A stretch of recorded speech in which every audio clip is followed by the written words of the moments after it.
Hi friends. तो आज more new blog start है। तो आज मु गोटे जगह को जाऊँगी आपण मानक जनइबी मु कौ जगह को जाऊँगी। तो चलतु जीवा कौ मैंने मो सहित जाऊँगी आठी कौन कौन हो वीडियो मध्यम आपण मानक समस्त को सब जनइबी। तो फ्रेंड्स आम ये बाहरी गलुणु सासू दीजा आ मो झीरी भी आसपटे आउ गए झीरी अच्छी एपटे आम अटोरे बसिकी समस्ते जाऊँ।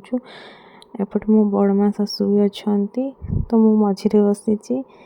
तो फाइनाली आम से पहुँची गलु से अलरेडी आउ दु जन जा देढ़शुर बड़मा शशुर बड़ापा शशुर समस्ते थिले। तो यहाँ एंट्री है समय तो आम एंट्री भी कर सारूँ समस्त अपेक्षा करूँ जड़े जा आसी ना। तो ये डेकोरेशन बहुत भल होता स्टेज भी बहुत भल सजासजी होती। तो स्टेज रे आसला आम टिके स्टार्टर खाईदेलु। स्टार्टर रे होता आमर स्वीट कॉर्न सेपटे होता पनीर पनीर पकोड़ा और फ्रेंच फ्राइज होता। तो देखिए आपण मैंने फाइनाली मुझे सब नहीं आसली आम ये सब बसिकी एकाठी खाऊ। तो ये आम फैमिली मेंबर समस्ते अच्छा तो ये समस्ते मजा नौलु। तापर आम स्टेज को आसलु मैंने बर्थडे बॉय को गिफ्ट देवा को। तो आम गिफ्ट देलु सी आम सब आशीर्वाद नेला। तो आम फोटो उठेलु।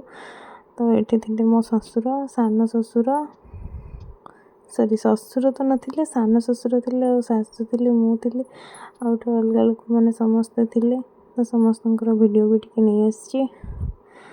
तो ये स्टेज उपर सारा पर आम जा पुणी मजा मस्ती करूँ ये मजा आसी सारे बड़ जा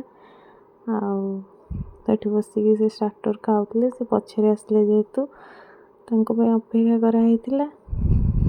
तो तापर ए केक कटिंग टाइम आसीगला। तो केक कटिंग चलती।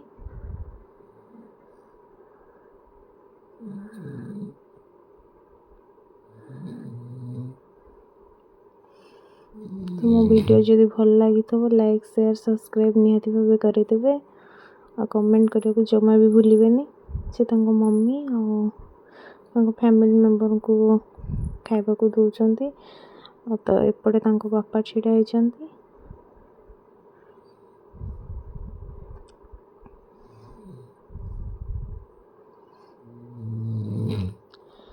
तो आमर डिनर टाइम भी हो जाइला केक कटिंग पर समस्ते डिनर करने को आसलु।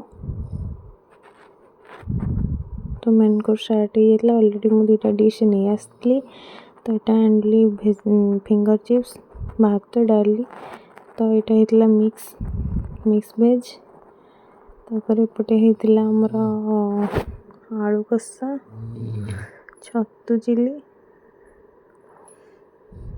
तो ये छेना तरकारी गोटे होता। तो सीटा आमर आंबुलर खट्टा गोटे होता। तो पापड़ आउ रसगोल्ला। तो खीरी होता खीरीटा बहुत ही डेलीशियस होता बहुत मीठा पूरा टेस्टी होता। तो आम फाइनाली नहीं कि आसला तो देखुं आगुरी नहीं आसती केतटा डिश। तो आक मिसिकी सब डिश होता ये सब आइटम बहुत ही बढ़िया टेस्टी होता। तो आम फास्ट लास्ट रू पलि आसलु। तो मो चैनल को सब्सक्राइब करदे प्लीज।